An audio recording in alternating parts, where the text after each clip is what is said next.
Noi, tra l'altro, accompagneremo un po' queste belle storie, perché sono belle storie, con dei dischi, no? Sì. Che caratterizzano un po' la tua vita e un po' anche la storia che hai descritto con questo libro. Sì, della nostra generazione, perché alla fine io e te siamo la stessa generazione, Yeah.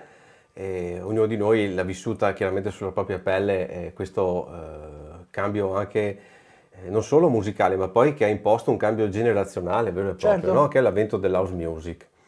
E su questo mi ricollego, Andrea, per introdurre il primo disco che sentiremo stasera dopo Vamos alla Playa. In realtà Vamos alla Playa è più o meno dello stesso anno, siamo nell'82-83 di questo disco che propongo.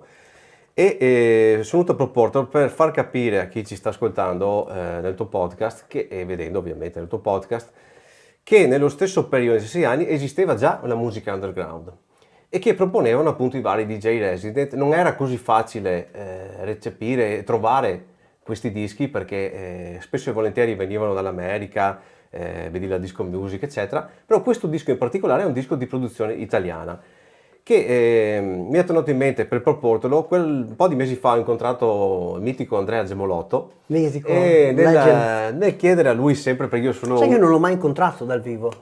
Cioè, una grande l'ho persona. visto performare, l'ho visto suonare, però non ho mai avuto in tutti questi anni l'occasione di scambiarci due parole. Ed è fantastico. Assolutamente. È fantastico. Beh, insomma, ecco, Sì, sì. se nelle sue conversazioni ha la stessa capacità narrativa che aveva e che ha ancora, insomma, quando mixa i dischi, di certo non ti annoi, ecco. È una persona come tutti i grandi che mi è capitato di lavorare insieme o di conoscerli. Io con Gemolotto non ho mai lavorato insieme, però l'ho conosciuto tramite altre amicizie e ero a Udine a fare un aperitivo, una serata, sì, un preserata praticamente, chiamiamolo così, adesso ecco, una volta era diverso, comunque vabbè.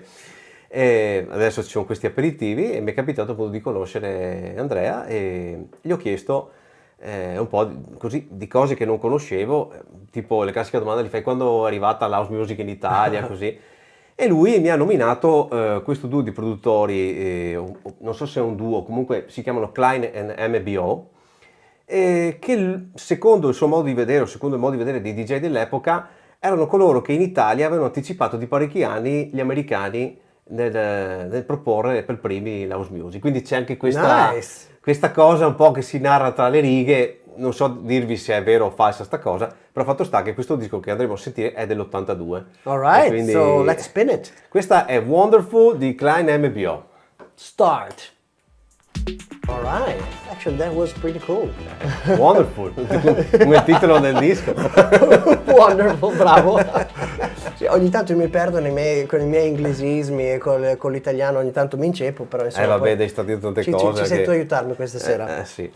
Ti faccio io una domanda.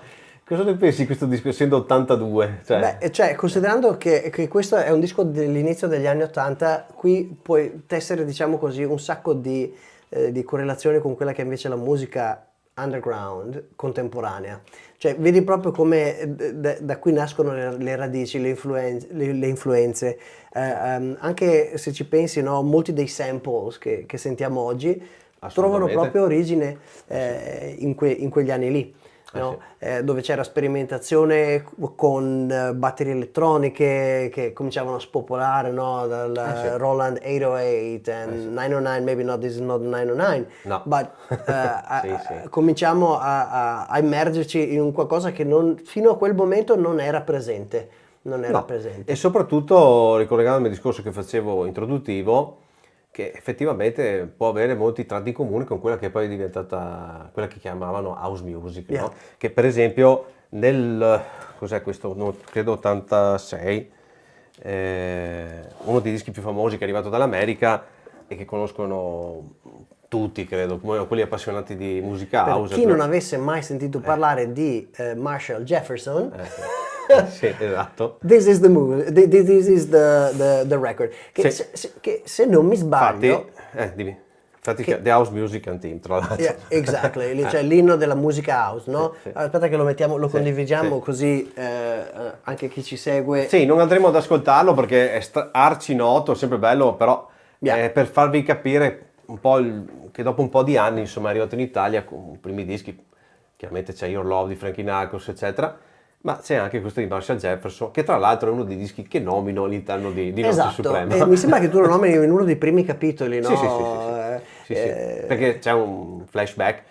È un po' difficile raccontarvi il libro senza raccontarvelo, senza spoilerarvelo. Beh, magari Però, lì potrò condividere la mia esperienza da lettore. ecco, una dove cosa finora- particolare che posso dirti è che all'interno troverete tanti brani proprio per contestualizzare anche un'epoca musicalmente. Quindi in questo flashback dove si parla appunto più degli anni 80 e proprio anche degli inizi dell'house music, perché siamo a fine anni 80, almeno per quanto riguarda l'Italia, chiaramente, e dove nomino appunto che stanno suonando questo disco di Marshall Jefferson. Alright, ok, va Esatto. bene. Io non lo spoiler perché così sarà ancora più bello leggere la storia dei... Sì, alla fine del libro tra l'altro c'è una playlist dove potete andare ad ascoltare tutti i brani, insomma, Bello, che questo ho nominato. non l'avevo ancora notato, visto che È non la sono fine. arrivato ancora alla fine. Ma Esatto. la cosa bella è anche che non avendo finito di leggerlo, ascolto anch'io con massimo interesse tutte le storie che ha da Ma raccontare. devo stare perché- attento, sì, certo, Per non certo, spoilerare. certo.